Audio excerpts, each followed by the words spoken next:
All right, we should be live. Let me test the audio in the stream that is live right now real quick on my phone just to make sure, because I don't want to stream like for, a long time and then be like, oh yeah, the audio sucked.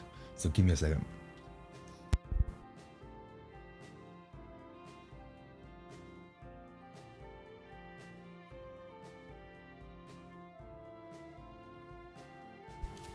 All right, seems fine.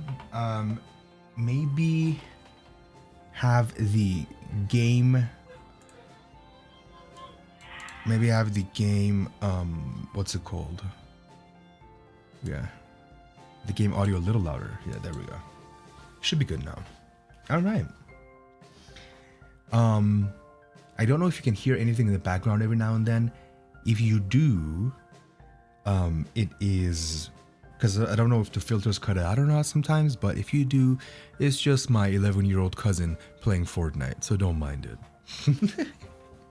But anyway, welcome again to Titan Arum.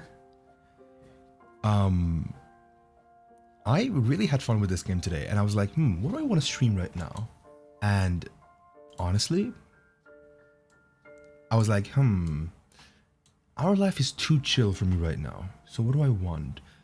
Do I want to play like Detroit or something? And I was like, you know what? I kind of am intrigued with more Titan Arum. I want to know what is happening with this game. And so here we are. Let's load. Page. Okay. So then here we go. So the last time we left off. Oh, by the way, as always, I got tea. Monogamous black tea, of course. The last time we left off, it was we asked Aster to stay with us, and he was like, no, maybe later. Now I'm not gonna be of help to you or assistance or whatever, which is weird because like he's also narrating sometimes, and it's also like, what the fuck. But I was like, okay, then who do we call? We call Theo, because like Oscar is like, okay, it's a little too much for me, Oscar. Like, it's okay, we get it, dude. You're just angry all the time. We get it, Anyway, when he opened the door, Theo is standing there, wearing a sheepish grin, a fresh batch of cookies clutched in their hands. You scared me half to death. Huh? By ringing the doorbell? In my defense, it was really loud. I didn't even know it sounded like that. Oh my god. It is really loud. I don't remember you being this jumpy, James. I've always been jumpy, okay? That's one thing about me. I always get jump scared really easily, okay? You huff at him, wrinkling your nose. You don't understand. Oh, you don't understand. I was in this disgusting room downstairs. Oh yeah, and there was this room. Let me see. Can I go real quick? Because it's been a while. I need to refresh my memory real quick. Okay. There we go. Oh, no. Whoa. Cool. Right. There was this weird room that had that happening. Okay. Cool. Yeah. Ooh. There we go. Okay. Your bedroom? No, there's some utility closet right next to it. I didn't even know we had it until today. You really don't know much about your house. That is true. That is true. Give me a second. I gotta check something on my phone real quick. My apologies, but this is live, okay? Meanwhile, I hope you guys have something, have something to drink. Hopefully something warm and cozy. Though if it's hot, get something cold if you want. Give me a second, guys. Sorry. All right, cool. We good.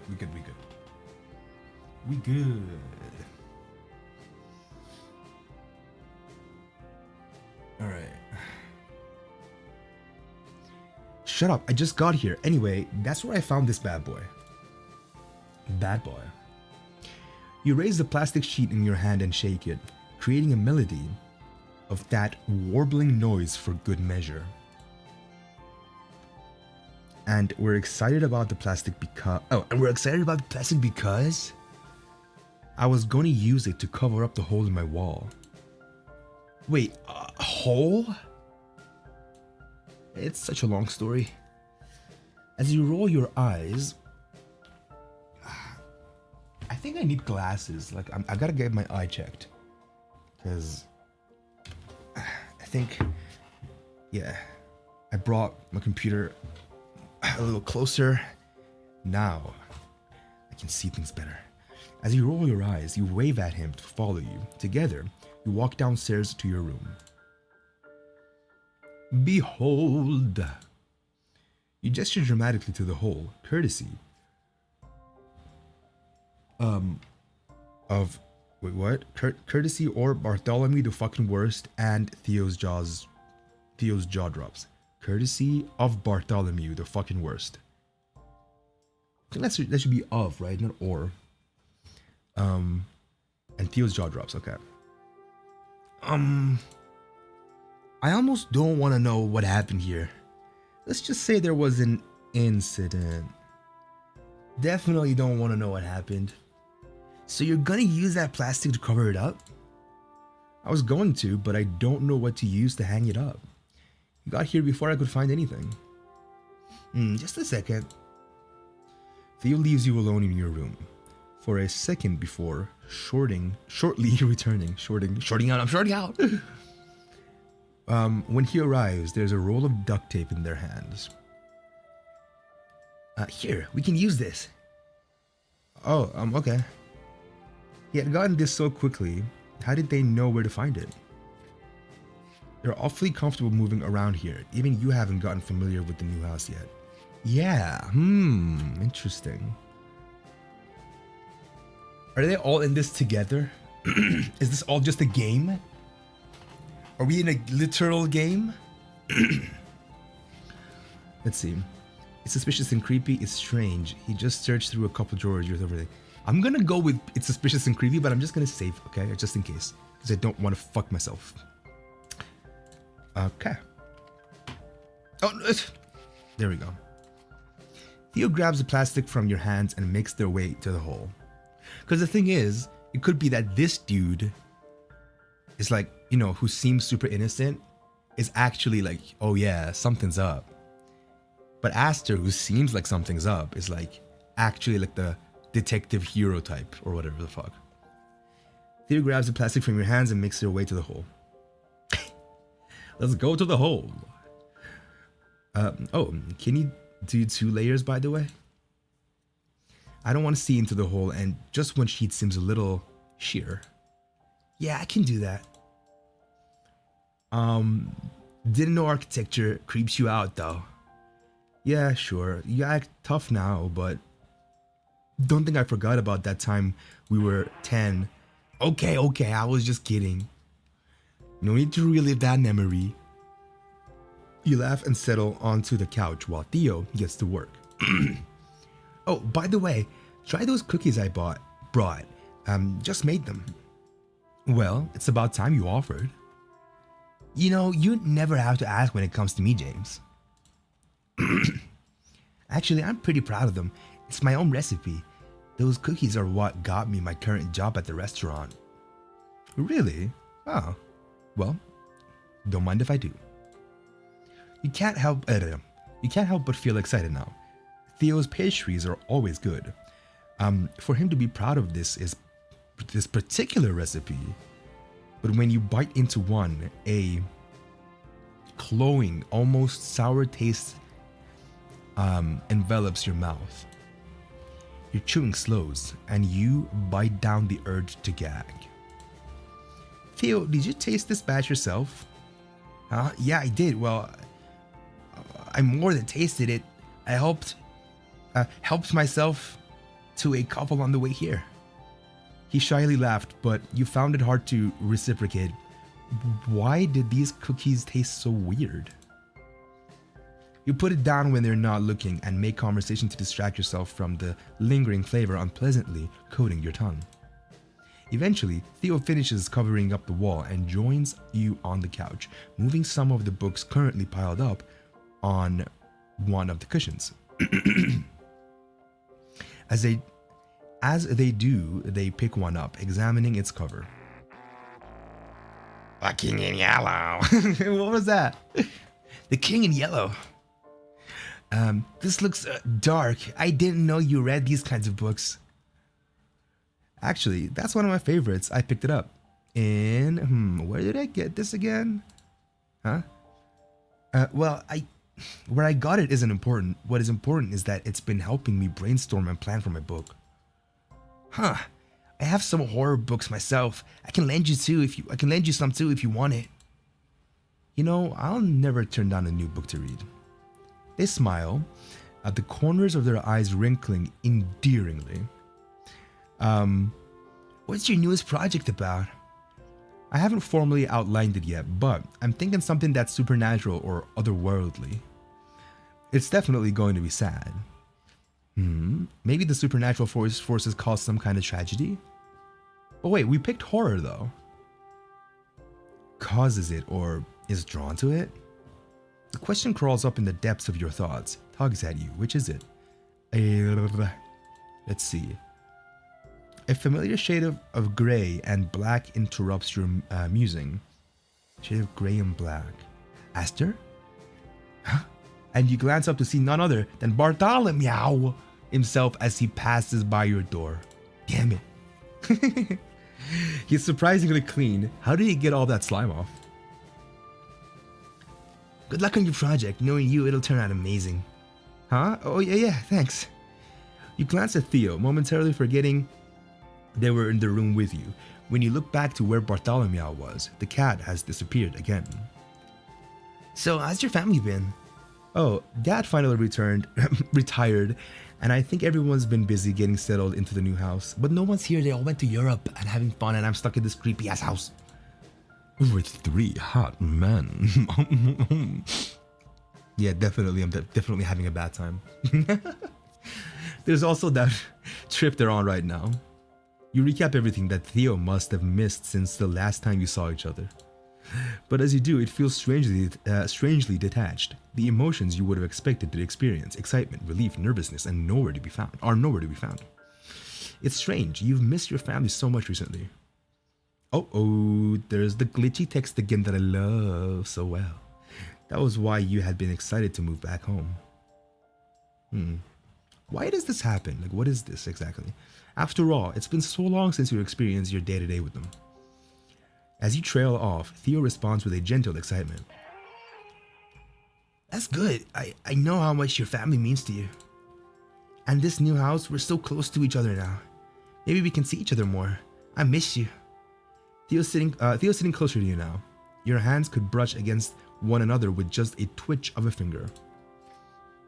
Somewhat during your conversation, they edged their way towards you little by little. Let them sit closer, adjust yourself, restoring some distance between you. Place a pile of books between you. The middle one, but let me save. Save often, save plenty. After a moment, you clear your throat. Theo straightens as if snapping out of a daze. They shift away from you and re-establish distance, like a pendulum swinging back to its resting point. Thanks for the help, Theo.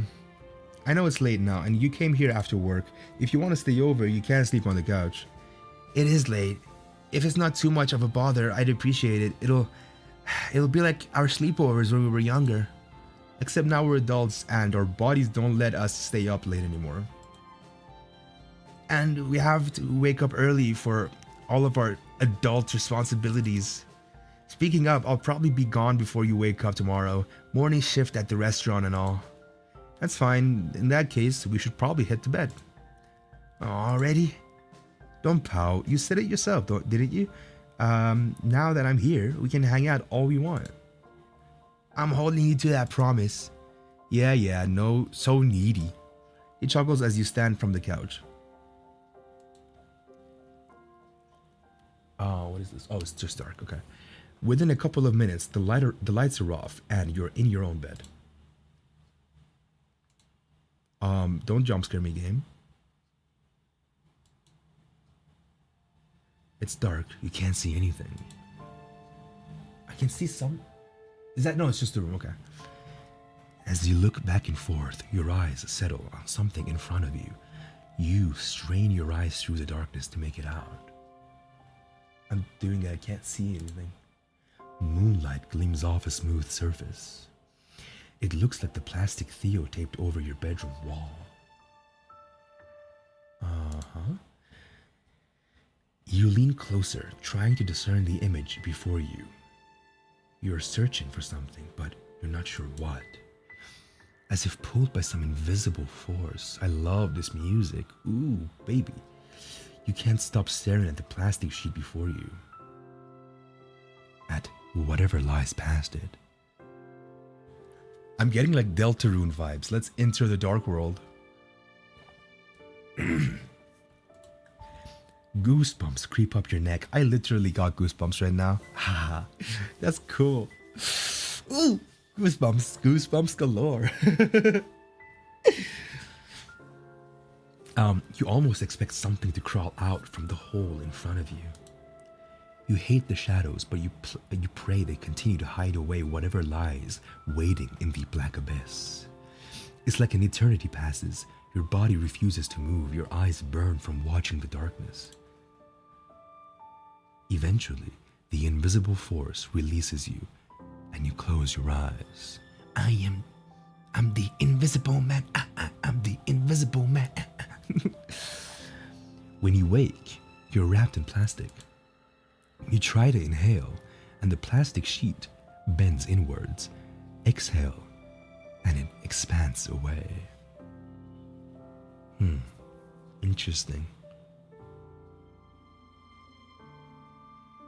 What is happening? It refuses to give you the slightest inch. Always following your breath, slowly, ever so slowly, suffocating you. What the fuck? You try to breathe faster, try to break free, escape the shadowed movement of this plastic. It's not working. So the plastic from the wall is like suffocating us? Your lungs burn. You need to breathe faster, faster, faster. You jolt awake. Your clothes cling to your body drenched in sweat. Your throat feels raw and your breaths are ragged. Just as fast as those you felt in your dream. Dream? Was that a dream? Was that all a dream? Morning light fills your room. Well, this looks more like lamps, but still, it's okay. Morning light fills your room and you look around. Sure enough, as Theo had warned, they've already left. They hardly get a chance to miss their presence. You hardly get a chance to miss their presence, however. In its wake, you're filled with something inexplicable. You hardly know how to describe this feeling, like inspiration, but stronger, scarier. You're filled with a friend. I almost read that as friend zoned. You're filled with a frenzied desire to write. It possesses you, claws at you. Tea time.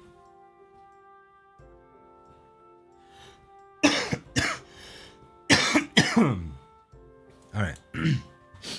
Again, still recovering from the sickness, but at least I can talk now. You sit at your desk and begin writing this thing that demands to be heard. Ooh, I love this lighting. Hours pass, and your hand refuses to stop. Ideas and visions continue to pour out and fill your notebook. Oh my god, this page turning sound is so creepy, but I love it. Page after page, you fill the canvas with words and scribbles. Some of it might not even be edible. Edible? Legible. But you don't care. You can't write fast enough. Where is your journal? Where's your journal? You swear? Where's your journal? You swear you wrote this reference down somewhere. Your desk is a mess. It's pure chaos, simply sifting through all the books, journals, papers sprawled out around you. There are notes tucked away in your journal, Pages folded so many times they're hardly legible through the deep creases. But still, you continue to write. This plot hums to you in the back of your mind like a siren's call. Uh-oh. You pick up a book, The King in Yellow, and thumb through the pages. You're so glad you bought this. Oh, so creepy. Man, I feel like everything in that audio clip. There's writings in the margins. It's frantic and rushed. It's in the walls. It's in the walls? What? It's in the walls. That's the writing in the margins? It's in the walls. Huh.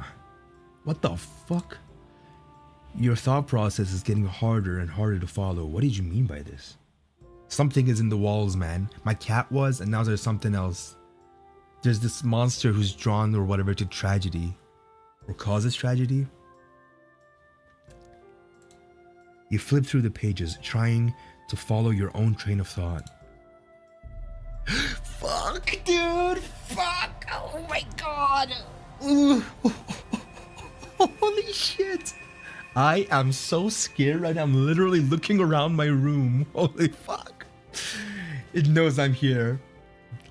La la la, it knows I'm here. This music, man. The juxtaposition is crazy. We can't trust them. Fuck. I'm not. That sound was one of the boys, wasn't it? I'm not crazy if it's real. Who was that? You stare at. I'm not sure who it was yet. I'm not too used to the sounds yet of the boys synths. Boy synths. You stare at the book. The handwriting doesn't look like yours, but it is familiar. I did it. I got them. Oh, what is this? Is this Theo? If it's familiar, it's gotta be Theo. Who wrote this? Your voice croaks out, almost unrecognizable. When the last time you drank something? When was the last time you drank something? 8. Oh wait, this handwriting is Theo's. Wait, what? Unfamiliar? A buzzing pulls you from the depths of your writing hold. What is that? You finally remember your phone. When you check it, you see a message from Theo. Theo says, "Hey, you alive in there? Or did the writing hole swallow you?" What? You chuckle. They do know you well. What? You don't even get the chance to answer when the next comes through. I'm anticipating you haven't eaten. How about I bring you some food? I made your favorite. You know it should be tempting, but it isn't. You can already feel your story pulling for your attention, begging you to listen to it.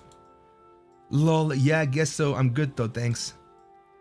I anticipated that also. I know you haven't fed yourself, you absolute creature. Excuse me? Too bad for you. I'm already here. Open the door. You click your tongue, torn between amusement and frustration. Per usual, Theo knows you too well. While you want to finish the story, you know there's no point. They're already here after all. Theo, I don't trust you, Theo. I don't trust anyone, but like, I don't know, for some reason, Theo, I don't trust the most because he's just too, hey, what's up? When you open the door, you realize how long it's been since you've been outside. How long were you stuck in your writing hole? The writing hole. Whoa, I know it's only been a couple of days since we saw each other, but you look like you've been in the hole for months. Wait, days? You've been waiting for days? Everything's such a blur. All you remember is your pen flying over the paper. This better not be your first meal since I saw you. It probably is. Oh, obviously not. How would I be talking to you right now if that were the case? I don't know, man. It seems like it is. It was a joke. Jeez, I'm tempted to pull you out here so you can get some fresh air, but I think you'll scare some of the neighbors. Very funny. Luckily for you, you get to come hang out in my writing cave instead. You both walk downstairs and Theo whistles as soon as they enter your room. Yup, smells like a riding hole to me. I am right here, dude. He laughs and hands you your food. I say it out loud. Sure. Your home-cooked meal sits tantalizingly in a little container. It's still warm steam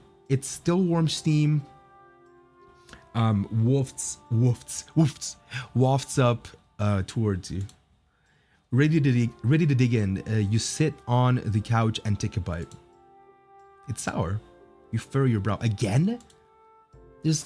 What is happening? There's something with these sour foods. Ugh. This is like... I swear it's gotta be some type of illusion. Like, and it's like some type of potion or whatever the fuck. It takes everything in you to swallow. Theo starts talking again, and you mentally thank him for giving you an excuse not to eat this. Wow, it looks like you got a lot of writing done. Yeah, I haven't been this inspired in a long time. You join him at your desk and pull a couple of scattered papers. I mean, the plot is a bit of a mess right now. The papers slowly start to stack up into piles and piles of notes from the past couple of days. I can tell. But the story is about these really gruesome murders. Oh. Here, see? You point to the top of the pile. And they're connected to... Theo visibly frowns, confused. You glance at the paper you're pointing at, the one detailing how the murders occurred. Oh, fuck! What? Shit, fuck. But when you look, you see a list of instructions on how to get into the house. Huh? What? Are these the instructions that these guys use? Huh? You lift up the top paper. This one must have gotten thrown in the mix in the chaos that was your desk. The next page is a reminder of tasks you need to do while your family's away. Instructions on how to get into the house. Like, other than just use the key and get in? Hold on, it was right here. You shuffle through the papers, searching for the notes you actually wanted to show Theo. Oh, I brought you that horror book I told you about. Let me go get it while you find your notes. They'd run off as you continue to search, but for some reason you can't find the pages you were looking for. Getting frustrated, you huff and take a break. Maybe now isn't the right time after all. You've been staring at your desk for days now. Oh, wait, what did I do? Never mind. Time passes and Theo still isn't back. What's taking them so long? You go upstairs to search for him and find the front door of the house wide open. It's still it's silent for the night air blowing into the house. Oh, it's silent except for the night air blowing into the house. Theo? Whoa. And with that, let's take a little break as we prepare to die. All right. So give me a second. Gonna put on some musica. What do I put on? So let's put on something that I haven't put on in the previous Titan Arum, playthrough, video, stream, whatever, and that is the Blame It On Me cover. By the time you see this VOD, this cover is available on Spotify. Please check it out, James Morningstar on Spotify, as well as original music that has been released and is coming up. Kisses, I'll see you after this. I used to say I was free. Now all these people wanna keep on taking pieces of me. They take away everything that I needed. They held me down let me drown, they spit me out right through the teeth. I can't pretend, ash in the wind won't blow again. It was a breeze for you. These hurricanes inside of my brain, let it rain, made it look easy. Can't look away, you love the pain, you love the pain. Watching me bleed, you cut me down on my knees. No matter what you believe, I think we both can agree that you can blame it on me. Hey, it's not my fault, it's not my fault, it's not my fault. Blame it on me. It's not my fault, it's not my fault, it's not my fault. I couldn't breathe, almost lost myself, couldn't stop myself. I did it all, you can blame it on me. Hey, it's not my fault, it's not my fault, it's not my fault. Every day's the same, yeah, I just watch him go as I scrape away through the impossible.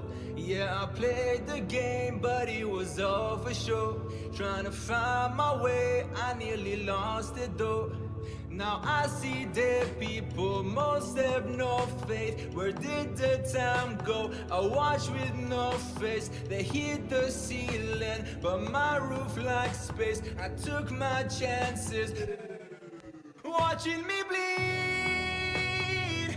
You cut me down on my knees. No matter what you believe, I think we both can agree that you can blame it on me. It's not my fault, it's not my fault, it's not my fault. Blame it on me. It's not my fault, it's not my fault, it's not my fault. I couldn't breathe, almost lost myself, couldn't stop myself. I did it all, you can blame it on me. It's not my fault, it's not my fault, it's not my fault. It's not my fault, it's not my fault, it's not my fault. Blame it on me. It's not my fault, it's not my fault, it's not my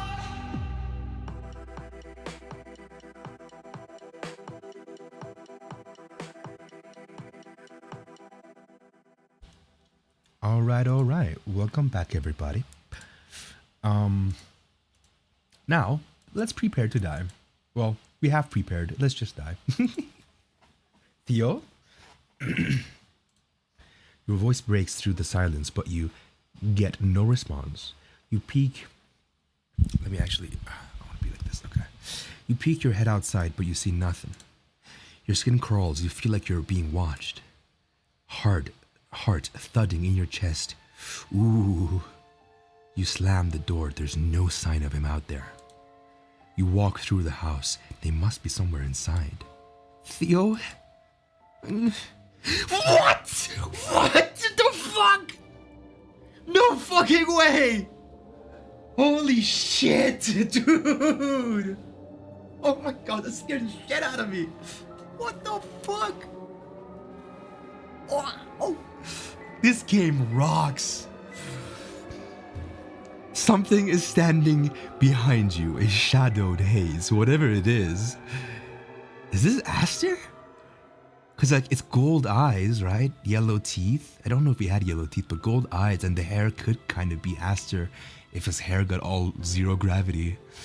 Anyway, a shadowed haze, whatever it is, you're sure it's not human. Ooh, a friendly haze. Hee.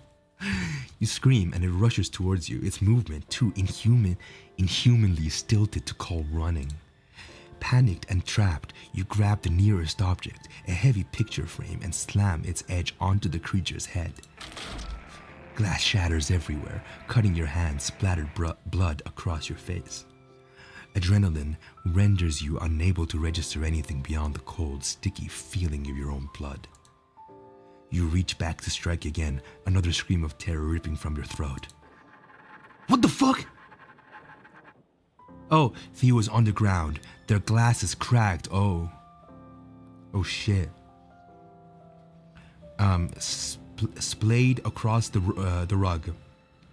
Blood flows heavily from a cut above their eye. He stares up at you, terrified, their hands raised to defend himself. What the fuck? Theo! You fall back, dropping the picture frame and sliding to your hands and knees. The rug is squishy and damp with their blood. Your blood. Oh my god, Theo. I'm sorry. I'm so sorry. You sob and Theo sits up slowly. What the fuck? They hold one hand clamped over the cut in their head. It's clear they're in pain. Their other hand shakes as they reach out to you, slowly pulling you to their chest. It's okay. I'm okay. What the fuck is happening? You can hardly hear him. All you can register is the blood. Oh my god. Oh my god. Give me a second. I need to just... I'm trying to look at everything. Holy shit. There's blood. Blood. So much blood. We can clean it up. But excusez-moi. There is this monster literally standing right there smiling at us. Please, let's deal with that first, you know? He didn't even realize he had said that aloud. Head wounds bleed a lot. I'm okay. It's just a gusher. I'm okay. You hide in their sweatshirt, gripping so hard, pain shoots through your fingernails. They're trembling in a daze. You yank yourself away. You need to go to the kitchen, clean this up. Theo needs ice to stop the bleeding. Wait, the monster just... What do you... Excuse us. The monster... Let me have a little snack. The monster went away? Excuse me? Excuse me? There was this monster right here. This doggy dog. Okay? This one. This one. Yeah. Wait, is this Theo? Wait.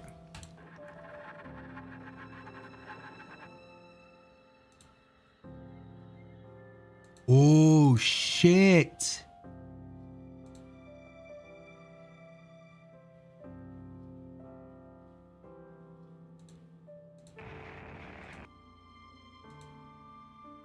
So I saw Theo as that monster. What the fuck?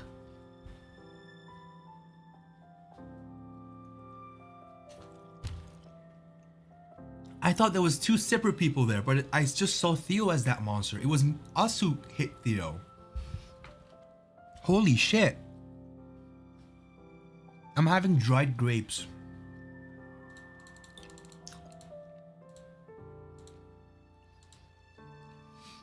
What the fuck?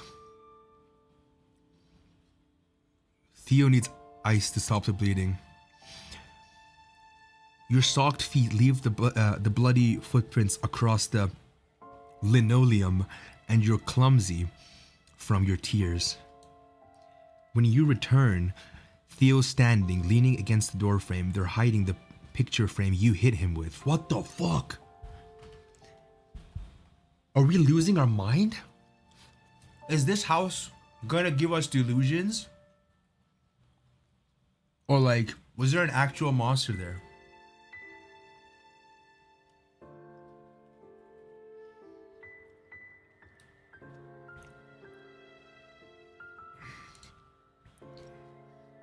Jeez. The picture, it got ruined. Closer, you see, it's a picture of your family. Their smiling faces now marred by your blood. Blood drips onto the picture, and you return your focus to Theo. Blood is leaking through their fingers, trailing down their face. That's hardly important right now. You give him ice wrapped in one towel, and they press it against their injury. The cut stretches from the middle of their forehead to their temple, narrowly missing their eye. You bite back a whimper, your hands shake as you use the other towel to clean the blood from their face. As you wipe, the blood smears across their skin, staining it with a ruby red. They're watching you wide-eyed, looking terrified of you. They're watching you wide-eyed, looking terrified for you. Whoa, that's cool. You can't take it anymore, and you return to their embrace, practically clinging onto him. Apology after apology falls from your lips. What happened? Their voice is so damn gentle. What happened? You lie to him? No, tell him what you saw. Can't bring yourself to. Now, I'm gonna tell you. Their face grows very serious. They seem to believe you, but their concern is painfully obvious. You're overrun with guilt. What did you do to deserve him? You hurt him, yet he's still worried about you. You pull away, and their eyes sweep over your face. With their thumb, they wipe a droplet of their own blood off your face. Did you get hurt? That's when you notice a stinging on your hands and knees. You turn, examine your hands, feeling very distant from your own pain. Sure enough, there are light cuts scattered across your palms. You simply stare at them as if you can't register that you're injured. Come on, let's get you cleaned up. Their voice was gentle, and they take your wrist, careful not to touch your injury. Don't step on the glass. Careful, James. As if you're a child, Theo guides you slowly through the minefield of glass. In the bathroom, you finally take notice of your own reflection. Your face is splattered with blood. Yours and Theo's. The crimson red looks unnatural under the fluorescent light. Oh.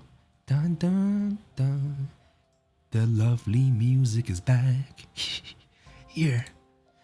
Theo offers you a washcloth, one that was once white but is now stained pink from an unfortunate washing machine error that dyed most of your whites pink. Pink from blood. Stained pink from blood, it says here. Look at this. This is so cool. So doki doki. I love it. So, an unfortunate washing machine error that dyed most of your whites pink. Interesting. I'm getting such goosebumps. This game rocks, dude. This game rocks. No wonder it won. Cyprian drinks too, guys. Come on. You take turns cleaning each other up. As you examine Theo's cut, you notice the bleeding has, for the most part, stopped. You sigh in relief. At least the ice helped. So much blood had come from the one cut. I think it looked worse than it was. It's not too deep. Wait.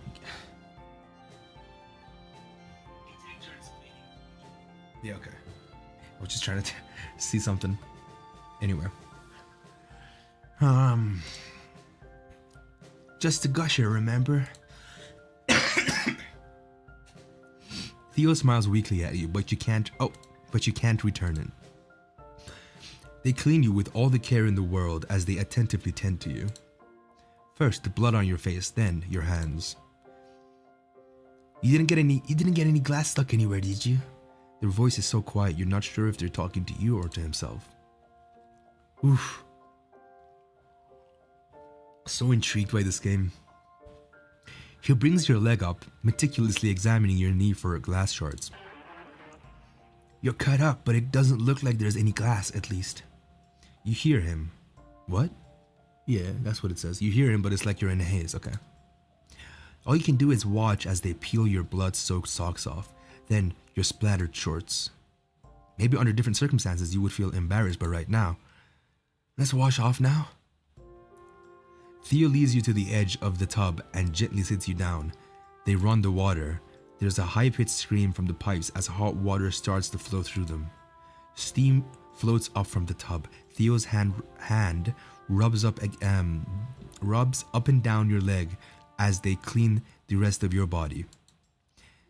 The bathwater is slowly dyed in red. You choke down the rising bile in your throat. How can there still be so much blood? Eventually, you both somehow get clean, your wrecked shorts and socks now replaced with a fresh pair of sweats and socks. You both sit on the couch, unsure how to break the silence. Theo takes your hands in theirs and rubs circles around your knuckles.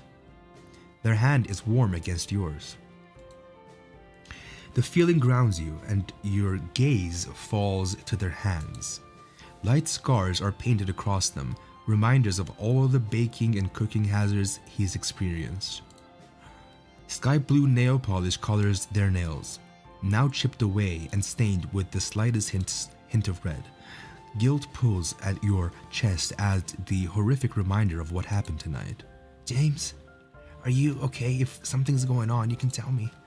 I'm worried. You don't seem like yourself. You're attacking you with picture frames? It was an attempt at a joke, but your voice sounded so tired. Attacking you with picture frames. Regardless, Theo smiles good-naturedly. It's not their usual bright, warm grin, but it's an attempt. Well, it wasn't going to be so blunt, but yeah. I know we used to play fight when we were little, but it's been a while. Plus, I've never had to take you on armed before. Your own attempt at a weak joke, you give him the same half-hearted smile they give you. You sighed and rub your temples, trying to clear your head. I'm not really sure what happened or what's happening. Something just feels wrong. Theo's brows are furrowed with sadness, worry, and something else. For some reason, you hate it. You want to tell him not to look at you like that, but guilt keeps you from saying so. Still, the expression bothers you, makes you restless. You want to get up, away from their pity and worry, away from the hole in the wall, away from the blood that now stains your entire house. Wait, give me a second. I need to do something real quick, okay?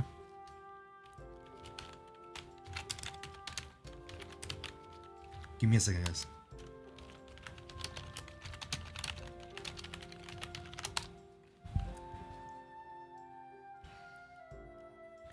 Give me a second.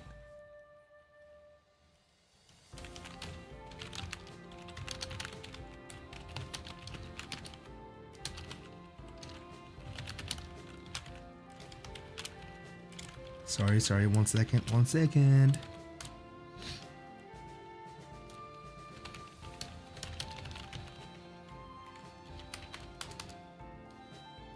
All right, cool. I'm going to go pick up the glass.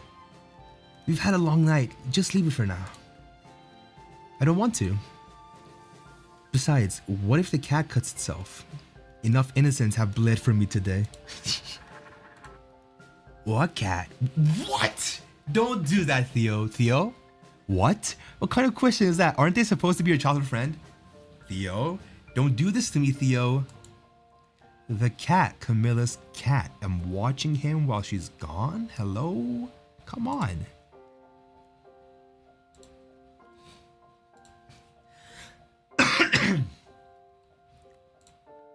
Oh, 1 second. Dude, what is happening? This goddamn game. I gotta respond to something. Give me a second. Okay, cool. You've never seen him look so solemn. Wait, why did I read that as Theo? You've never seen him look so solemn. James, Camilla doesn't have a cat. What? I am losing my mind.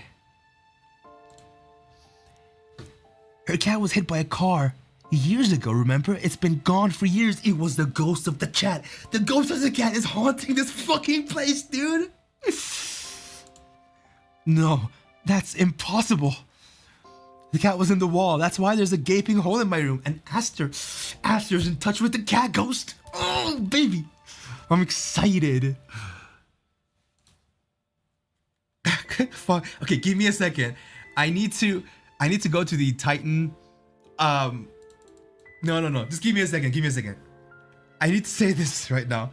I'm gonna say this to some of the creators of Titan Arum real quick. Guys, I'm playing it again, and oh my god, the cat is a lie. Okay, now I'm gonna go play again. Play. I'm live. Play. I don't know.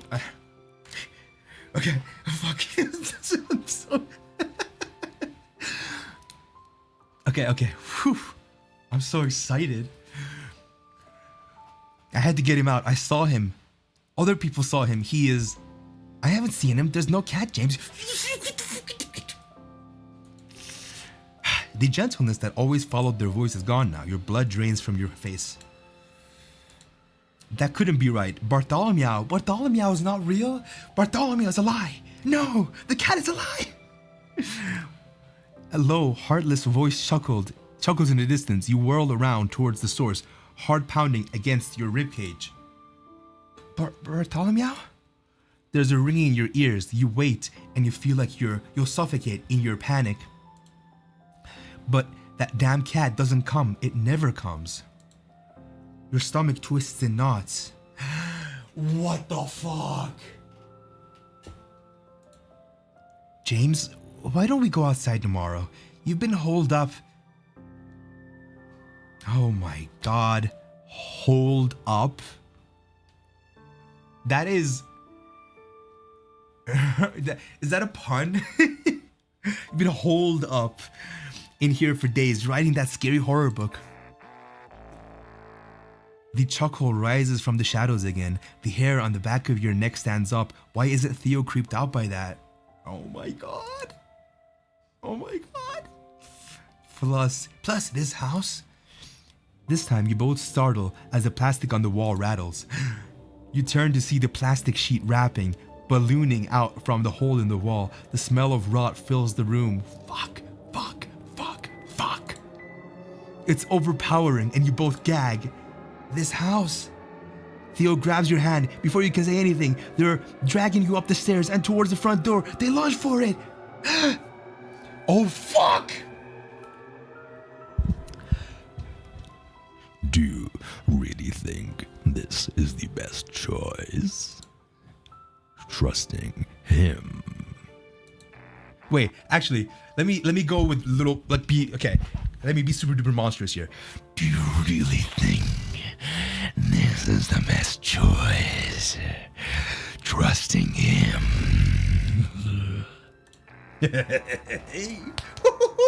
Baby. The detached voice is so close, practically whispering to you from your shoulder. Is Aster playing me as a game? What is happening? It laughs and the sound is like metal rending. You don't know what to do. Ooh, my bones. Are you sawing my bones? Man, these sounds are so guttural. On the other side of the door, I mean, I love them. I love that it's so guttural, you know? On the other hand of the other side of the door, oh, calm down. On the other side of the door, shadows press their spindly hands against the glass. You yank Theo back. Don't open it! We need to get out of here. That's when you realize they can't see the shadows. What? You saving. I'm definitely saving. Holy fuck. Refuse to budge. Tell him what you see. Brace yourself, but allow him to drag you. Tell him what you see. On the other side of the door, there's things. They're trying to get in. We can't. Theo stares at the door, then you, in a flash, pulls you to him, one hand at the base of your back, the other on your cheek. James, do you trust me? Honestly, dude, at this point, no, I don't trust anything, not even myself, but fuck it, you know? Their eyes bore into you. You pause, then nod. We need to go through that door. We will be okay. We have to get out of this house. You give a shaky nod, and they tug you forward. Just as you cross the threshold, you wear that chuckle again, then a deep sigh, one heavy with disappointment. Something like regret twitches in your chest, there and gone between your heartbeat. You and Theo stand on the porch. Bright, searing hot sunlight pierces your vision. Wasn't it night? Oh shit. Whoa. The sun is high in the sky and the summer sky is clear. What is happening? As you and Theo cross the porch together, you pause at the bottom steps. The morning light chases away the darkness that had been clouding your mind. We made it. You can't believe it and smile for what? For what feels like the first time in forever. And if you make sure this wasn't a dream, you look towards as if to make sure this wasn't a dream, you look towards Theo. I'm so stressed, dude. The gash on their face is bleeding again. Your expression, by the way, shout out to this art. Your expression falters and he is pulling you towards him once more into the safety of their embrace. Are you all right? Did it work? Do you need to get farther? We can... You wrap your arms around their neck and pull him closer, your eyes locked on his. Equal parts of gratitude and guilt swirl inside you, each overwhelming in their own right. As you hold one another, you watch surprise, anxiety, then hope flash in Theo's eyes. They brush their thumb over your cheekbone, trembling as they do so. No, you were right. I'm glad I trusted you. You lean towards him, this close you can feel their lips part against yours, the rise of their chest as their breath hitches. Your lips meet in a kiss filled with relief, a heartbreaking kind of joy. This feels like this is like one ending of a story that's kind of like self-aware that it's a story. A heartbreaking kind of joy and the lingering taste of adrenaline. Like I literally feel like we are in a story. Like literally like a meta type thing going on. And the lingering taste of adrenaline. Their hands rub soothing strokes up and down your spine. They move their lips so softly, so gently against yours, and their breaths come in soft gasps. You dig your fingers into their shoulders, run them over the back of your neck. Press your hand against their chest. They're truly here. Wait, what? They're truly there. You're truly safe. Truly kissing you. They break the kiss first, resting their forehead against yours. Their broken glasses sit slightly askew on their nose. You stare into their eyes, beautifully and boundlessly blue. You smile broadly, trying to push the thoughts of the voice in the house out of your mind. What the fuck? Theo, thank you. I feel so much better. Their arms tighten around you. They're smiling more brightly than you've ever seen them. Brightly, brighter than the sun warming your skin. It's real. I don't think it is. Yes, it's definitely not real. Real. Definitely, yeah, so real. Ooh, what the fuck? Wait, we got one ending, I feel. What do I do now? I'm so confused. What? So, if I start, like, what is gonna be happening? Aster, I have saved, right? But if I start again, like, I'm just, trying, to see if, something happens. Give me a second. I want to know if something different happens or no. Wait, what?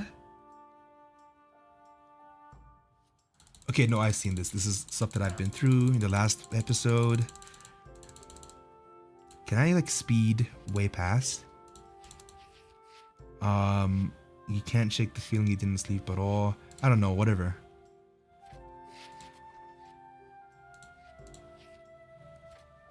You're good. No need to force the issue. I guess what I can do is call Oscar, maybe? Right? Or what if I...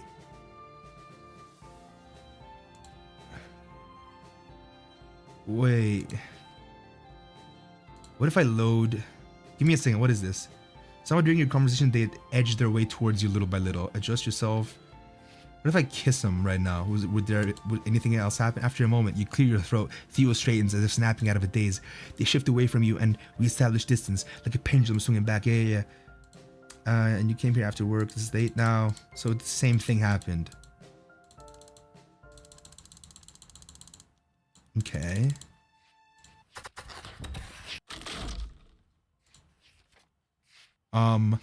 Tell him what you saw. Can't bring yourself to speak. Okay, what if I lie to him right here? Lie to him. You were just scared. You didn't realize it was him. It's near enough to the truth. His eyes so... his eyes, yeah. Is it gonna be the same?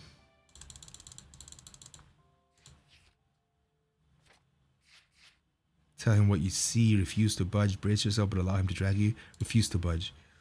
Just hang. Okay, what if I don't? Yeah, what if I don't leave? James, please trust me. You dip your chin, barely an affirmative. They waste no time and tug you forward.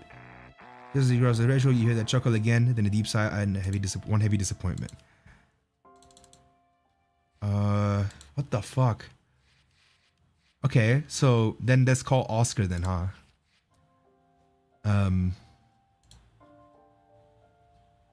Right, like right here, I think. Let him leave. Let him leave. You'll ask Oscar to come. Whoa. He's right in town after all, after astronaut smiling. Alright. Wait. If it's not too much for you to ask, can you get the cat for me? He definitely needs a bath, but you trail off, and Aster barks out a laugh that sounds like snapping twigs. Twigs. Why did I have trouble saying that word? Anyway, so a laugh that sounds like snapping twigs.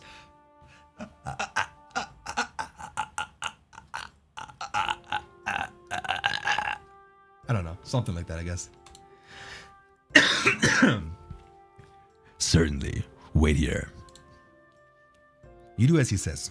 You can hear his footsteps upstairs, as well as the resonance of his voice, although you can't make out quite what he says to convince the cat to come back out.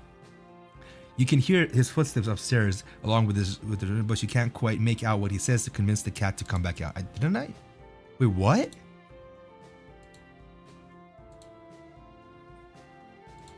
You can hear his footsteps upstairs along with his resonating voice, but you can't quite make out what he says to convince the cat to come back out. So that's...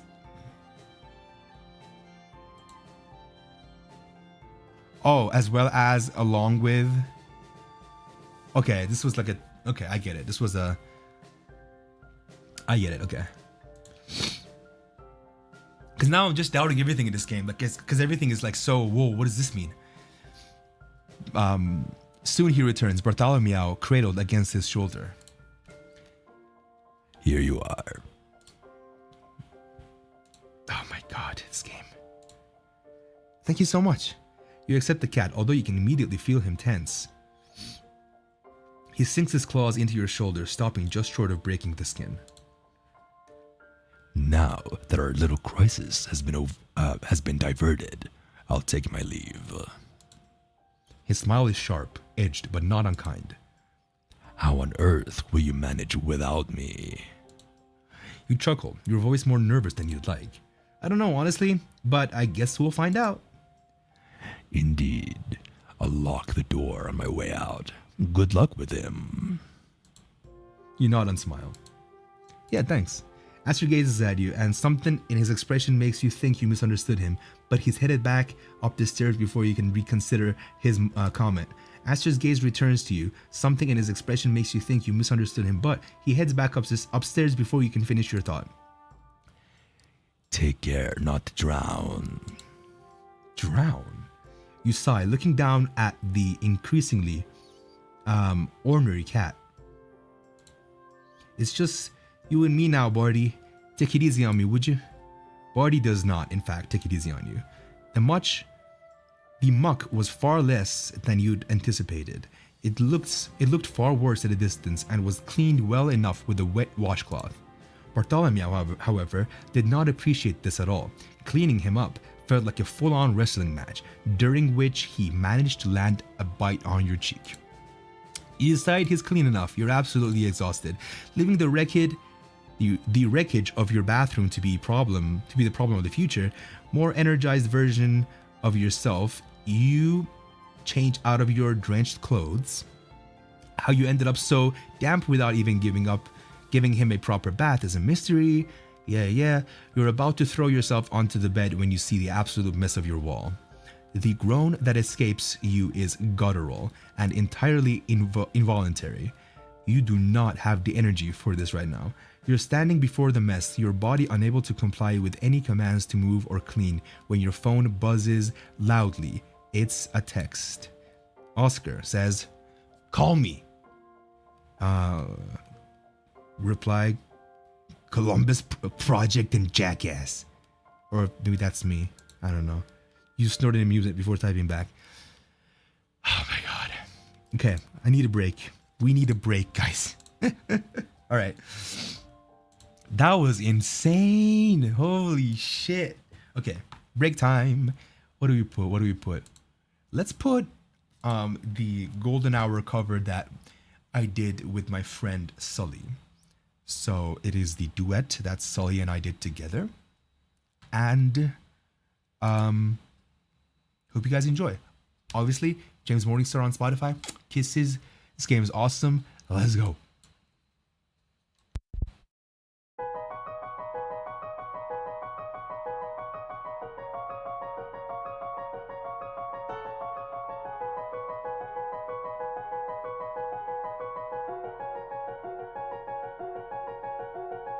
It was just two lovers, sitting in the car, listening to Blown, falling for each other. Pinky Norris guys, feeling super childish, but don't look clever. Missed call from my mother, like where you at tonight, got no alibi. I was all alone with the love of my life. He's got glitter for skin, my radiant beam in the night. I don't need no light to see you shine.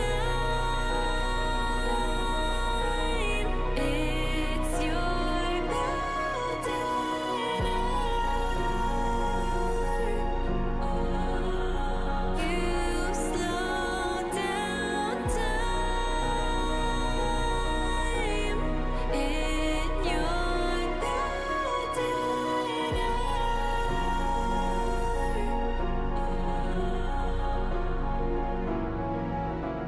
When we were just two lovers, feet up on the dash, driving nowhere fast, burning through the summer. Radio on blast, make the moment last. She got solar power, made us feel like hours. She knew she was the baddest. Can you even imagine falling like I did? For the love of my life, she's got glow on her face, a glorious look in her eyes. My angel of light, I was all alone with the love of my life. She's got glitter for skin, my radiant beam in the night. I don't need no light to see you shine.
All right.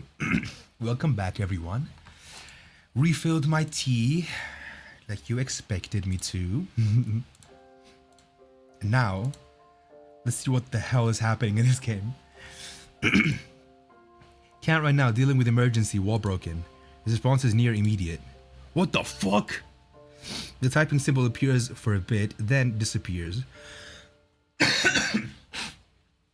You wait a minute, but when no response comes, you toss your phone on the bed and turn your attention back to the task at hand. You grab a broom and a dustpan and get to work. Not even 15 minutes later, you're covered in a thin layer of plaster dust. Most of the debris is cleared, though some of it is clinging onto the damp parts of your skin, and you can feel it caking your eyelashes and forming a paste on your neck. You're about to start figuring out what the hell you're supposed to do with a gaping hole in your wall when two loud knocks against the door interrupts your thoughts. You frown, looking back at yourself and then in the direction of the stairs. You can't even begin to guess who would be showing up right now. Come on, obviously it's Oscar. The knock comes again, this time louder. You head upstairs, dusting your hands off on your jeans in an entirely futile gesture. You glance through the stained glass window and then do a double take. What the? You open the door. Oscar stands before you, a foul expression on his face, holding a large red metal box. You stare at him, bewildered. Is that a toolbox? Do you seriously need an answer to that? You don't, but you also have no idea what's happening right now, so... I'm here to fix the goddamn wall. You gonna let me in? At an utter loss for words, you step aside to let him by. You head downstairs with Oscar close behind, your mind feeling like you're walking into your own episode of The Twilight Zone. Once in the apartment, it takes Oscar no time at all to identify the issue. What the fuck happened to your wall? It looked like a creature ripped into it. Jesus. You try to laugh dryly, but your voice sounds a little hysterical even to you. Yeah, well, my life is falling apart. It's just one disaster after the next. The wall, well, you can see the wall. It's actually looking better now, believe it or not. There was plaster and shit everywhere. And I haven't been sleeping well at all. Like crazy nightmares and insomnia, and then when I do sleep, it's like, why bother? I feel like, wait, what? I don't feel better when I wake up anyway, and honestly, I thought not having a next project would feel great. But the pressure, it's so much worse than it ever was on the job. Anyway, and then I had this whole emergency with the cat and I had to bathe him. It's all just very bad. I'm not sure I'm seeing how that last one is a disaster, but anyway. Oscar walks over to the wall, tilting his head one way and then the other before putting his toolbox down. Okay, I need some tea. Please sip some tea, guys. You stand beside him, not sure what else to do with yourself, just relieved that you don't actually have to deal with this wall situation anymore. I can't fix this. Your response is reflexive. Seriously? Embarrassing for you. It's fucking annihilated. It's not like I have spare sheetrock in my rental car. Then what did you bring that toolkit over for? Or is it like a comfort thing or like a merce toolbox? And there's a difference between broken and a 3-foot wide hole. You're a writer. How are you so shit at words? How are you so shit at fixing stuff? Oh my god. I'm not a goddamn contractor. I'm an editor. I do not do manual labor. You narrow your eyes at him. So on Twitter, on Min's Twitter, I think there was one tweet that was like, you know, again, I'm paraphrasing, but like, oh, one of my favorite ship types of all time or whatever, and it's just two people being like, you're a I don't know what they said, I don't remember, but like, you're a piece of shit, and then the other person is like holding up the middle finger, is like, fuck you or whatever, you know, and then they kiss. So this is, I think, a little inspired by that maybe, because that's one of their favorite ship tropes or whatever. You narrow your eyes at him before gesturing to his obnoxiously perfect. Oh, whoa, whoa, whoa. What? What? Perfect what? You narrow your eyes at him before gesturing to his obnoxiously enormous. You narrow your eyes at him before gesturing to his obnoxiously ridiculous biceps. They're decorative. You snort at him, but his smile curves your lips. Bickering with Oscar is oddly soothing normal, yeah. Go away, I don't need you. Go away, I don't need you hawking over me with your unhelpful bullshit narrations. You sulk, wrinkling your nose at him. But Oscar turns to look at you up and down, then traces his index finger across your collarbone. He leaves a trail of heat across your skin, and you flush immediately.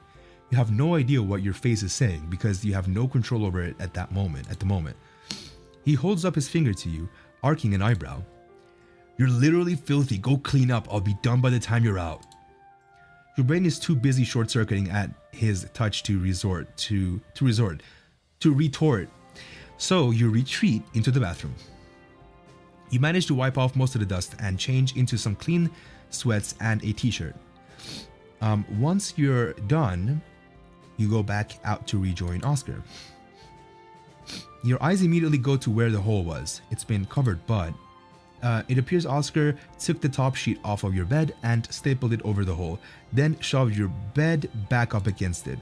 You look for Oscar to tease him because, well, it's quite obvious why, something you're quite eager to point out, but he's no longer in the studio. You head out into the hall and find Oscar by the stairs leading up to the foyer, looking at the hanging pictures on the wall. What the hell did you do to my what the hell did you do to my sheet? I fixed the wall. I would hardly call that fixed. It's stapled. It's stapled very well, I assure you. You scoff loudly and roll your eyes. Oscar motions towards the wall of photos. Dozens of school photos of you and your sister over the years are scattered amongst some birthdays, holidays, the occasional parents' anniversary. Your family is nauseatingly picturesque. You frown at him, but he continues. Tell me, how are you meant to write anything interesting when your life has been all fluff and cavity-inducing sweetness? You glare at him and are about to snap a retort, but he moves on as if what he said wasn't offensive. You and your sister look a lot alike. Twins? You pause, still angry, but answer him. You can't help yourself when it comes to Camilla. No, I'm older. We get that a lot though. You stare at a picture of Camilla covered in colored powders and grinning after competing in one of those color runs. We're only 10 months apart, but it feels more like years most of the time. People love her. I may be the artist, but she's the rebellious, free-spirited one, not me. Well, yeah, that's obvious. You're wildly uptight. I am not uptight. Wildly cutthroat, then. You freeze, looking at him. He arches an eyebrow. Honestly, part of me thinks Jack gave me your check on purpose. He's a dick, but he's also a coward. Never could stand anyone being mad at him. You're unsure of what to say. You can hear your own heartbeat in your ears, and your face gets hot. What? How? I thought it was great at first, but I don't think that's quite it. Hello, scribbles. A hand waves back and forth in front of your eyes, and you're brought back. Damn, spacing out mid-conversation now? That's a lot, even for you. You scoff and wave it off, not trusting your voice to be steady just yet. Oscar narrows his eyes at you before turning and walking back into the studio. You follow him, immediately confused. He heads to the linen closet, pulls down a blanket, and then tosses himself down on the couch. What are you doing? Do you have any idea what time it is? I'm tired. I'm not driving back to the motel after you dressed me out. After you dragged me out here at fuck all in the morning. He rolls over so his back is to you. Bartholomew makes his first voluntary studio appearance and hops up on top of Oscar, spinning around on his hip until he curls up to sleep. He's just staying. So let me save here. Here, yeah. Cool. He's just staying. It's unsettling how At home, he acts here. It's creepy. You mentioned there's a guest room upstairs. He can stay in there if he prefers. It's kind of a relief to have him here. Being alone in such a big house is eerie. I'm gonna go with the third one. Just because, I don't know. Even if you're pretty sure he'd use you as a human shield in a heartbeat, fighting him is distracting you from whatever this feeling is. You're too tired to fight. You turn off the light and go lay down, hoping sleep will take you quickly. It takes Oscar quickly, but seems to leave you behind. He snores loudly. You roll over and find yourself face to sheet with Oscar's repair job. To his credit, it really is well stapled. He probably also used every staple you had to do it. As you lay there, you start to notice sounds between the snores. They're softer, breathier, and they're coming from behind the sheet. You stare at it intensely, trying to convince yourself you're not hearing what you think you're hearing. They grow in sound and intensity, crescendoing to a deep wailing. You look over at Oscar and Barty, but they're both sound asleep. The sheet starts to move slightly, as if it's fluttering a sail in the wind. Ooh, fuck. Man, the sound design in this game is chef's kiss. Suddenly, the shape of a face lunges through the sheet, barely restrained by the stapled cloth. The mouth is open and gaping at you, the undeniable source of the wails. The sheet presses tightly into the open jaw, as if it was inhaling, sucking the cloth into its mouth as it presses. You can't even scream. The strangled sound you make is nothing close to what would be needed to wake anyone, and you can't move. As quickly as it happened, it's over. The face doesn't withdraw. It simply disappears. The sheet appearing untouched and unmussed, as if nothing was there in the first place. Maybe it was never there? You let out a shuddering breath. So, could this be that someone, like a writer, we're a writer, right? Was so drowned in their imagination that trying to write a horror book that they just were starting to see like delusions in real life. I think that's a little too like mundane. There's got to be something with this house, unless that also is a red herring. Like, okay, no, it's not the house at all. It's just you. But your horror and writer of a mind is like, oh yeah, this house. I don't know. I'm just spitting out a lot of theories, I don't know. You let out a shuddering breath. You want to run, but you can't take your eyes off the sheet. You don't dare. You scoot back off the bed to your chair, alert for any signs of movement behind the white cloth. You don't sleep. You look like shit. Did you sleep in that chair? You don't know when he woke or when the sun rose. You haven't been able to pull your gaze from the hole. You look like a goddamn gargoyle right now. You don't respond. You can't. Distantly, you wonder if the gasping, wailing creature stole your voice for its cries. You're vaguely aware that he leaves the room, the creaking of the stairs signaling his departure. You can witness the thought pass by you as if it belongs to someone else, a theoretical version of yourself, calling him rude for leaving you without a word. But right now, Oscar places a mug of coffee in your hands. His touch is surprisingly gentle, his large hands dwarfing yours as he wraps your fingers around the mug. Drink. You're tempted, so tempted to look away. It's easier to believe you'd be safe when he speaks to you like that. James, what's going on? That tone again. You drag your eyes from the hole. It hurts. Respond to Oscar. Ask him if he believes in supernatural, otherworldly hauntings, explaining unexplainable things. Tell him you can't explain it. Things getting weird after you got here. You can't trust him. I'm gonna save again. So there we go. I'm gonna say it. He watches you, eyes narrowed. You can see him weighing whether to take it seriously or not. Just when you're sure the scales have swayed out of your favor, he answers, I found little reason in my life to convince me one way or another for certain. Why? Listen, James, I've been traveling for a long time and I've been to a lot of places. So I've heard a lot of stories and seen some things. I don't think anything is ever truly off the table. Now, I've been honest with you. Be honest with me. Why are you asking me these questions?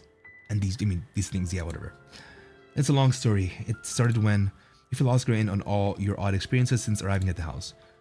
I think there may be something wrong with the house. You expect a long pause. You're prepared for it. You're not prepared for the next question. Okay, so what is your plan then? You blink at him, thoroughly thrown. You believe me? Well, I don't not believe you. But we may as well try and figure out if something's going on. We have all these books at our disposal. Let's use them. Oscar divvies up the piles of books between the two of you. Your pile is mostly comprised of your old journals, notes, and other assorted sources from the past few weeks. His are mostly the books you've been using for research, including your current unfinished read. You start reading, struggling to be absorbed in the material, and instead sneak some glances at Oscar. Bartholomew has curled up in his lap and is sleeping, purring away while Oscar reads. It's a strange sight at first, but the more you look at it, the more it makes sense to you. It doesn't take you long to realize that Oscar reads very quickly. Before you finish looking through your journal, he's already finished one of the small plays and is partly through your current read. Partly, I think, right? I don't know. I need some tea. Please also, guys, sip whatever drink you got, please. Thank you. Scribbles. This is the most boring fucking book I've ever read.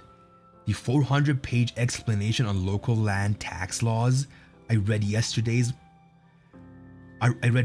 more exciting than this. Why are you reading this? He flips through the pages, seeming to skim the context as he goes and looking deeply unimpressed.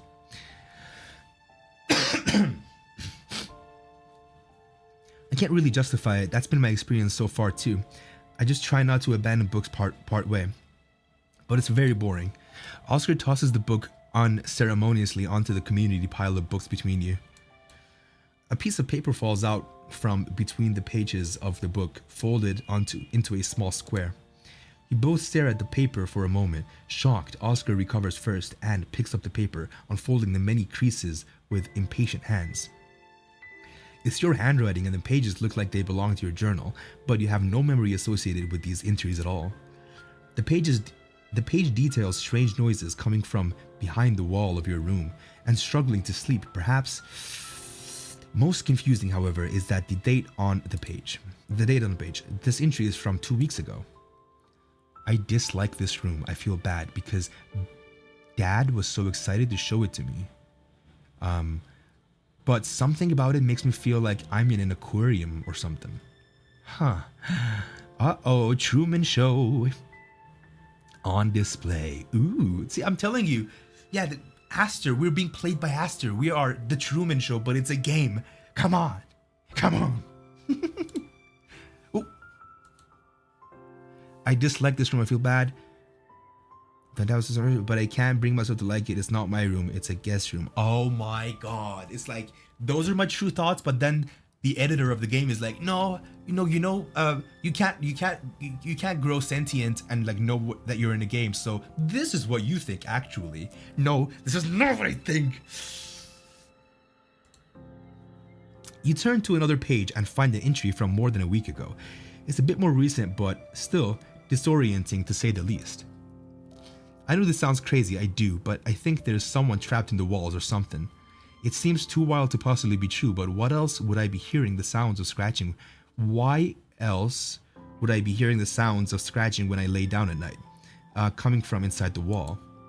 As if I needed another reason to dislike this house. There's definitely mice in the walls. I can hear them scurrying around.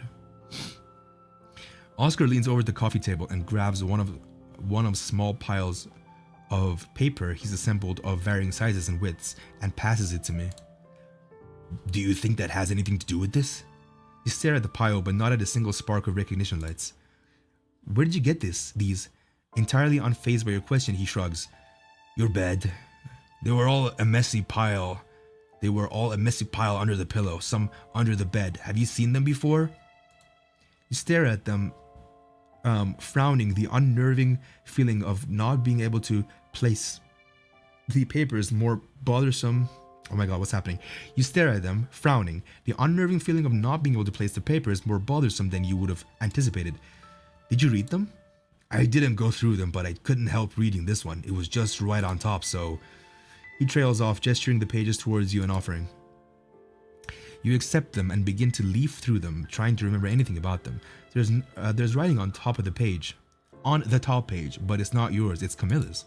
The message is very simple. Don't trust James. What? Don't trust myself? There's no comma, right? So like, it's not like don't trust James, it's don't trust James. What the fuck? Well, I'm not gonna trust James. You know what this means? You know what this means, I think? They're not saying this to the boys there. They're saying it to us, the player.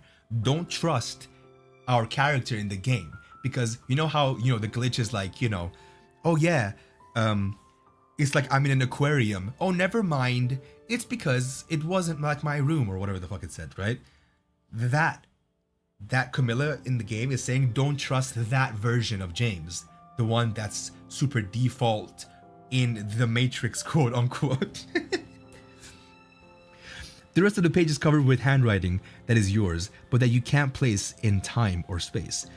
You can't even read the writing. It's scrawling nonsense, words on top of words on top of words. The only words legible on the page are on the very bottom of the page. One sentence is printed clearly and concisely in your handwriting. They know I know. Ooh, girl, damn. You're watching, paying attention when it happens. You're looking at the page when it goes entirely blank. The only thing remaining on the page is a small doodle of your front door and the stained glass windows beside it. What? The page when it goes entirely blank. The only thing remaining on the page is a small doodle of your front door and the stained glass windows beside it. Your gaze immediately goes to Oscar to point it out, but his expression is unchanged, his eyes roaming the blank sheet as if there's still something on it for him. What the fuck? Saving, definitely saving. Ask him if he saw the pages change, ask him what the page says. Say nothing, he's obviously faking it. Maybe it's not actually him either. No, he's like an NPC, I think. I think all these guys are NPCs except for Aster. Ask him if he saw the pages change. Write down what you saw. You grab a pen and piece of blank paper and begin to quickly try and imitate the writing you saw. You can't remember all of it, so you make sure to get the most important pieces. You can't remember it anymore. In a moment, the memories are gone. Oh, they're fucking with the code. You look up at Oscar, eyes wide, and his eyes meet yours. You don't bother to explain what just happened. What just happened? He seems to have figured it out based on the way his frown deepens. The minutes pass too slowly and the hours pass too quickly. You know it's been at last 3 hours, but beyond that is anyone's guess. And you are still not comfortable trying to sleep. Something deep inside you is whispering very convincingly that if you fall asleep, the thing behind the wall will find you. We need a break. His interruption is so sudden that you don't know how to respond at first, simply blinking up at him. I know that look, that half crazed, half asleep expression. You look just like you do when you fall into a riding hole. You narrow your eyes at him, disliking the idea. I don't want to lose momentum. Now, Scribbles, you and I both know that the riding hole is not where you do your best work. You need a break. You're going crazy locked up in this house. Ooh, baby. Okay, so...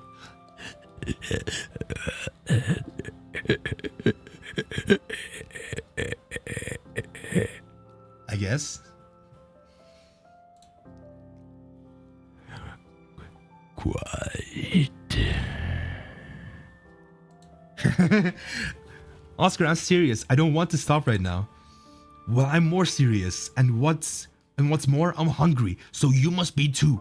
I don't even know when you last ate. Over your dead body, you will admit that you don't know either. Fuck. Smart money's on you not eating anything all day. Let's go get something to eat outside. Fresh air will be good for you. A nice change from being trapped in this creepy ass basement all day and night. He's absolutely relentless, so you cave. I love this game so much. I am in love with this game. Wow. I've not been excited about a visual novel in a while. You start to go out and pick some food. There's a decent Thai place in the next town over. Man, I haven't had Thai food in so long. You let him take the lead. The hall feels strangely long as you head upstairs. Uh-oh. When you get upstairs, you find yourself hesitating. Oscar doesn't notice and heads straight through the door. Straight through to the door. Swinging it open. I thought I heard something like in the music. Never mind. When you don't follow, he turns back to look at you. Man, this game's got me all paranoid. I don't know what's real, I don't know what's not anymore. James, you good? Fuck! You can't answer. You're looking past him to where the door has transformed into a giant gaping portal, a throat looking to swallow you both whole. Black, dark ichor drips from the door, framed like saliva pools on the floor. What did I just read? Black, dark ichor drips from the door frame like saliva pools on the floor. There we go. Distantly, you hear screaming, loud and rasping and straining. It's only when you take a deep breath that you realize the screaming is coming from you. Oscar is across the room and to you in moments. What the fuck? He grabs you by the shoulders and you dimly register the terror on his face. You've never seen him look so afraid. His grip on your shoulder is firm and he tries to say something, but you can't hear him over your own voice. The tearing screams in your ears. He starts to pull you towards the door and you begin to thrash with all of your strength, trying to get away. You'll die. What's worse than death? Many things are worse than death, and all of them await you within this darkness. Ooh, baby. You begin to rip. I'm just gonna rest in peace, guys. You begin to rip at your own flesh, grabbing your head, scratching at your own eyes, clawing at your throat.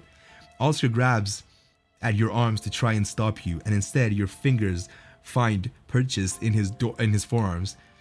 Your nails sink into the flesh on his arms and rip. The sensation is somewhat satisfying as the welling of blood from his skin, but still, he doesn't release you. Oscar pushes you back further into the house, pressing you to his chest tightly, squeezing your whole body with a warm, consistent pressure. The screaming in your mind is the first to stop, allowing you to finally truly hear yourself and control your own voice. Your throat feels shredded and your screams finally cease. Your mouth is painfully dry and each breath feels more like hot smoke than oxygen. Speaking of mouth being dry, tea time. Please sip, everybody. All right. Finally, you come to your senses and truly calm down. Oscar releases you slowly, holding your arms for cupping your face gingerly in both hands. His face is still pulled taut into a mask of absolute terror. James? He's calling you, but your focus is locked on the deep, bloody gouges you raked into his arms. Through his shirt. How the hell did you do that? You realize Oscar is talking, not just saying your name. It takes a concerted effort to focus on his words. Your mind feels fogged with a dark mist separating you from the surrounding world. What the fuck happened? What was that? Are you okay? Oh boy. Save please. Tell him about what you saw. Apologize for scratching him. Stare at him. No, I'm gonna tell you. His face contorts. Oh, his face contorts as you explained with stilted words what you saw. I didn't see it, Scribbles. I couldn't see it. What is real? God, you hate how small and ruined your voice sounds. His gaze darkens. I don't know, James, but I think you're right. It's the house, and you need to get out of here somehow. I don't think the house wants to let you go. I think we have to convince it somehow. What about Bartholomew? Camilla will never forgive me if I just... Jesus Christ. We'll bring the fucking cat. That's really what you're thinking about right now? We'll bring the fucking cat, alright? How are we supposed to get out of here? He doesn't answer you and he doesn't release you. He slides his hands from your cheeks to the sides of your neck, his thumbs grazing over your bottom lip as he does, sending a shock of electricity straight to your stomach. His hands rest on the sides of your neck, his thumb resting over your pulse point for just a few moments. Then his hands are moving again, brushing over your shoulders and back down your arms, where you can feel the ghosts of the grip he'd used to try and prevent you from hurting yourself. His hands travel down to your hands, and he holds both tightly, one in each hand. Look at me. You do, your vision locking on the deep brown of his eyes. His gaze burns. Then, as if they burned him, he drops your hands from his. Let's go. He leads you back downstairs. Oh no. He's moving quickly, taking the stairs two at a time, and you have to hurry to keep up with him. Oscar goes straight to your books again, picking up the play you've been reading, and skips ahead to Act 2, where your bookmark is holding your place. Where your bookmark is holding your place. Wait, weren't you on Act 1? Wait, never mind, that's me. Wait, weren't you on Act 1? Oscar opens the book past your bookmark, delving deep into Act 2. You get a sinking feeling, a strong sense of dread and foreboding that threatens to physically bring you to your knees. Ah, here it is. Okay, I know what to do. What? His voice suddenly drowned out. You whirl around to the wall, where the sheet is secured over the hole. Fuck. The ichor has returned. It's seeping through the spaces between staples, oozing through the sheet. It's as if it's following you, as if you lost it and now it has found you. Wait, give me a second. I need to message someone. Give me a second, okay? It's gonna be real quick. Just give me a quick second. But holy shit, this game. Okay. Alright. Okay, I messaged back.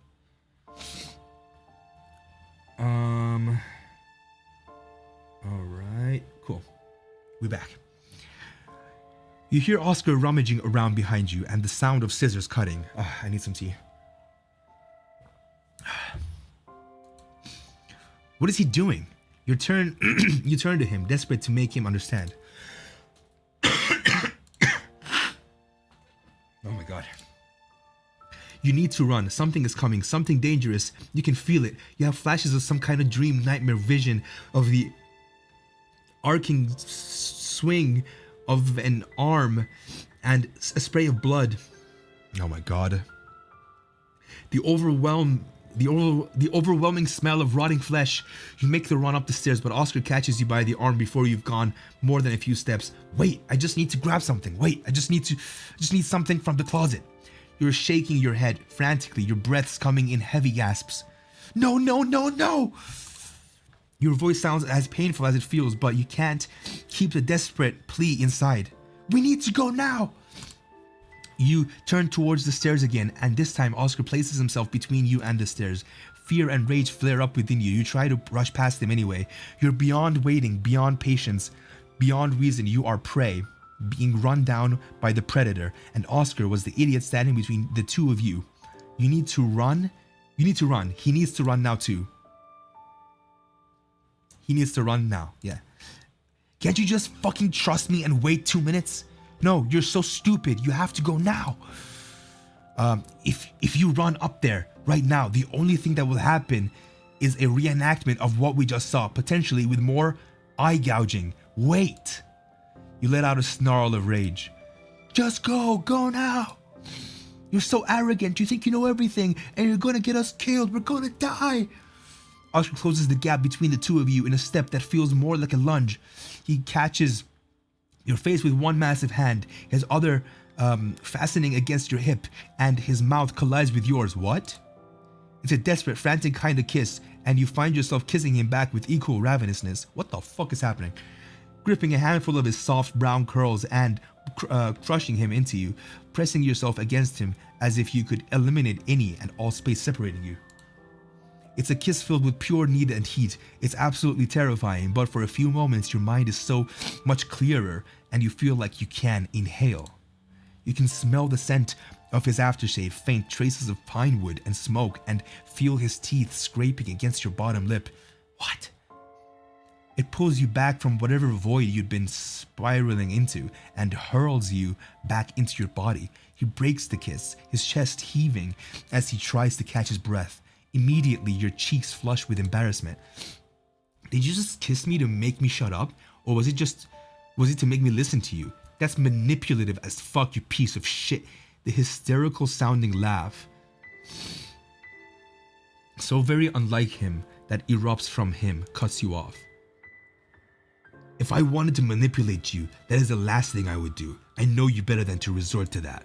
I know you well enough to know that I could never sway you, and certainly not in my favor. But that's it. You're it.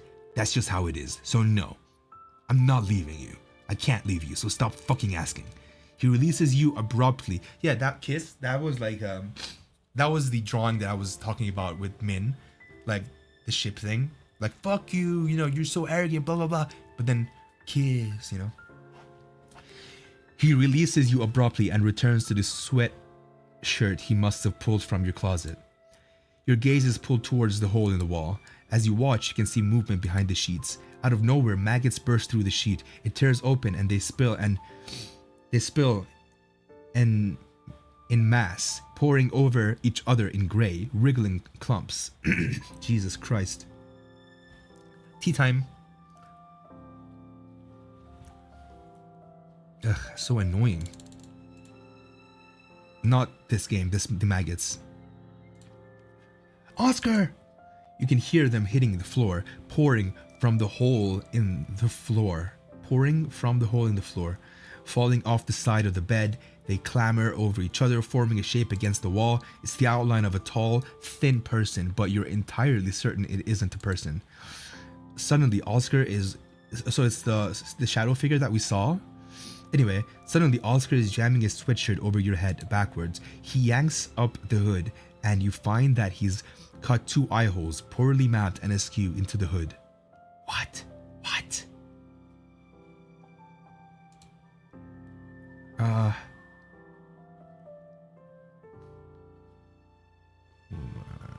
Okay. He takes a long piece of ribbon and ties it around your forehead, securing the hood tightly to your face. He takes your face in his hands, and it's hard to breathe through the hood with the cloth pressed against your mouth, but you don't want him to let go. We're going upstairs, and when we get there, I'm going to tell you what to say. What? He has to yell over the sound of the maggots spilling endlessly from the wall. Say exactly what I say. I think it too. Scream it in your mind and nothing else. You understand me? You nod once, just as the entire room shudders with the sound of something breaking away from the wall, the back wall, and he doesn't wait to make sure you understand. You are both sprinting up the stairs. When you get upstairs, you freeze in the foyer. It stinks like rotting meat, like decay. A gray steak darts into your field of vision, and before you can register what's happening, Oscar has left your side, bending down and then returning almost immediately. Bartholomew is tucked under his arm, looking stunned to have been seized in such a manner. The rumbling from downstairs is getting worse, making the entire foyer shudder. You both charge for the door and you feel the terror rising up to consume you once more. You hear a voice cut through the air, reverberating off each wall as if it came from everywhere at once. It didn't sound like a voice or even human, despite you easily understood the words. Despite you easily understanding the words. Okay, so I have an idea. Speaking of reverb, let me do a real quick thing. Give me a second.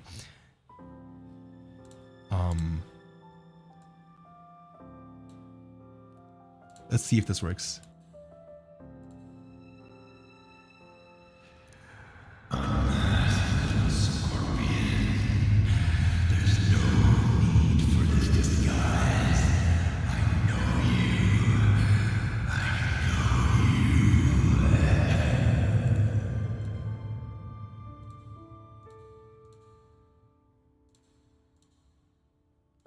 All right. I think that was, let me see how that sounded. I want to see how that sounded in stream. Give me a second. I gotta hear it. All right. No, go, look there. Yeah, there we go. Let's see if this works. Okay. I want to hear myself.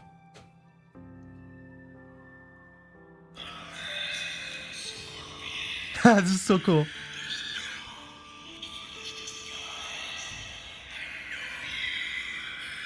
Dude, this is cool. I love that. Oh, that's so cool. Hee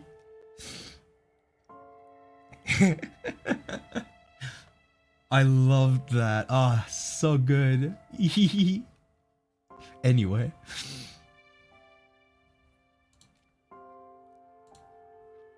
Oscar is wrestling with the cat who tried to bolt when the voice began. Can they hear it too? Say you wear no mask. Oscar yells Oscar yells as he gets Barty firmly by the scruff, frantically struggling off his jacket to wrap around the thrashing creature. I wear no mask. The house shudders again, but as you lunge towards the door, the ichor doesn't appear. You shout it again and again, and you both burst forward, sprinting onto the deck and to Oscar's car, where things are entirely peaceful, quiet, and calm. From the outside, there are no signs of what's going on within. Oscar swings open the car door and throws a very angry Bartholomew into the car. He slams the door closed and then leans his back against the door, slumping against the car. Standing in front of him, you can feel the fog pull back from your mind, more and more of yourself returning. Your memories become clear once more. The recollection of your parents and your sister's trip no longer hazy in your mind. Your arrival home after they left, the time you've spent here since arriving, all has returned to how you'd once known it to be. So this is the other ending, I guess. Oscar lifts his head lifts his head up to look at you and grins. He's trying to hide his relief behind a smirk. He unties the ribbon and lowers your pseudo mask. The fresh air is heaven in your lungs. So, I bet you'd like to hear how I figured that out? He's so damn smug.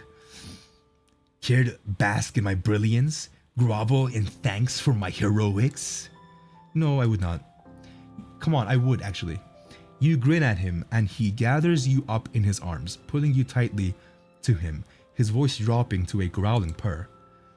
Let's see what we can do to change that, shall we? His mouth crashes against yours. You're safe now. Oh, you're safe now. You're safe now. He murmurs, burying his face into your neck, holding you to him. Oh shit. Okay, I want to try something else.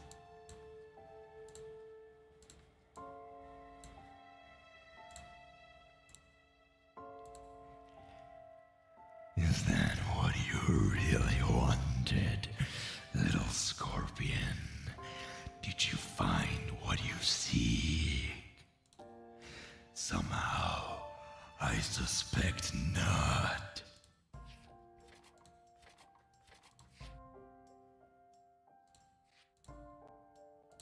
All right. Damn. Huh. I guess I didn't find what I seek. What else could I do? What do I do? Help. Help me, I don't know what to do. What the fuck? Oh, it's been almost 2 hours. Oh wow. Okay. I think it's good for now with this stream. I don't know. I'm gonna see what else I can do in the next stream, because apparently, you know, obviously there's still more to do.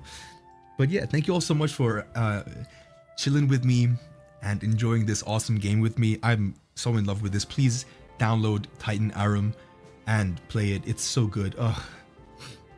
And yeah, kisses. Thank you for everything. Have a beautiful rest of your time zone. Bye.